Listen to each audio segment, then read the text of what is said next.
Peter, this is ridiculous.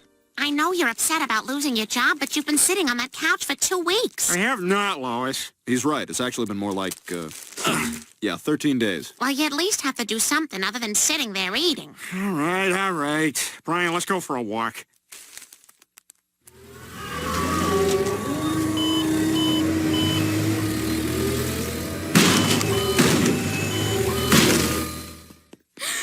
Meg, sweetheart, what's wrong? My life, that's what's wrong. I was totally humiliated in school today. Okay, we're going to do a little informal survey here, kids. With those of you who are going away for spring break, please move to the left of the room.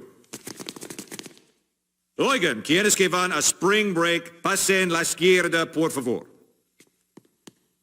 Oh, Meg, what do those kids know? They know how to have a good time. Well, so do we. I'll tell you what. How about you and I have our own little spring break? We'll go to that fancy new spa that just opened up in Warwick. Massages and facials. It'll be great. What do you say? Well, I guess it couldn't be worse than last year when we all went to SeaWorld. And how long has this been going on? You know, Lois is right. I've been out of work too long. Well, I think you should find something you really enjoy doing. Take those guys out there, for example. Where? Oh, yeah, now that's a job. Fresh sea air, working outside. That's how a real New England man makes a living. Well, maybe that's something to think about, Peter. What's that, Daddy? Well, that's Mercury, Jake, the planet closest to the sun. What it's doing down here by the wharf, I haven't the foggiest, but we should probably ask a scientist. I'm a guy, you jackass! Ah, yeah, that feels good.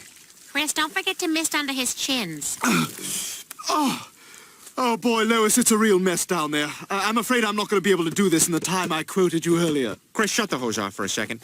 Everybody, I have an announcement. I am going to drop this weight and rejoin the workforce.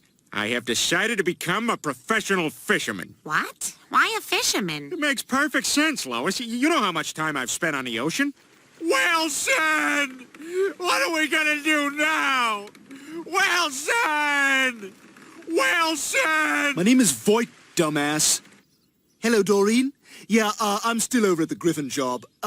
Listen, tell Walter I'm not going to be able to make it to the construction site. So, I don't know, have him send Frank or Glenn or Hairlip Steve. I know, it creeps me out, too.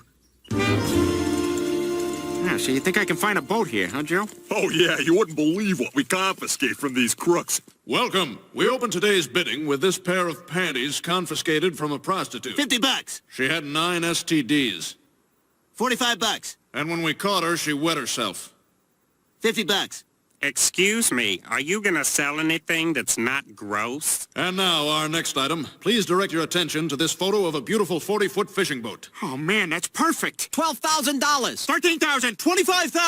$25,000. Sold for $25,000. Yes. Oh, crap.